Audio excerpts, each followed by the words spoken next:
नमस्कार मंडळी, मी पहिल्यांदाच ब्लॉग बनवत आहे रेसिपीचा. आपण चवाळीची उसळ बनवतोय. पहा, चवाळी स्वच्छ धुवून ते कुकरमध्ये घालायचं आहे. त्यामध्ये पाणी घालून गॅसवरती ठेवून 5 ते 6 शिट्ट्या करून घ्यायच्या आहेत.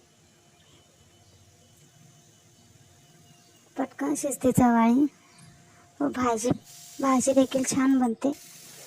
तुम्ही टिफिनसाठी ही भाजी मोठ्यांना, लहानांना सर्वांना देऊ शकता. मी पहिल्यांदाच ब्लॉग बनवत आहे, त्यामुळे काही चुकी झाली तर माफ करा.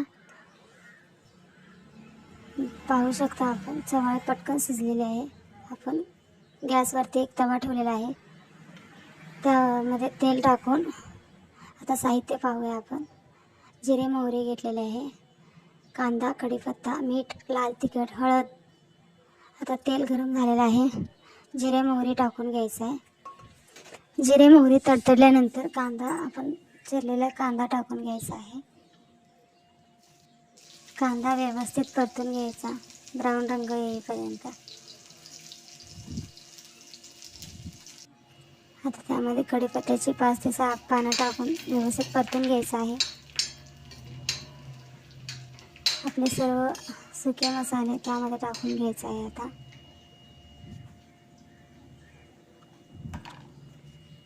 सुके मसाले टाकल्यानंतर व्यवस्थित परतून घ्यायचं आहे ते.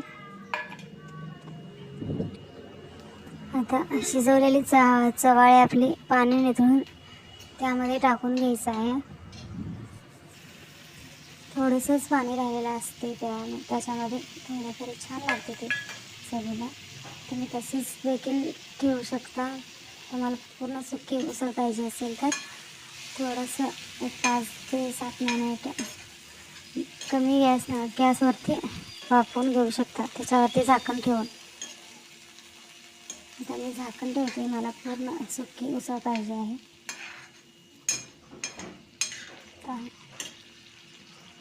पटकन बनते टिफिनसाठी सकाळच्या वेळेला.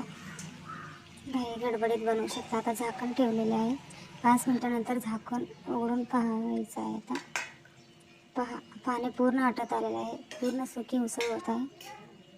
पहा, उसळ नक्की बनवून पहा. आपण सर्व करून पाहूया. आवडलं तर चॅनलला नक्की सबस्क्राईब करा. तुमच्याजवळ कोथिंबीर असेल तर नक्की टाका. माझ्याजवळ नाही आहे म्हणून मी नाही टाकले.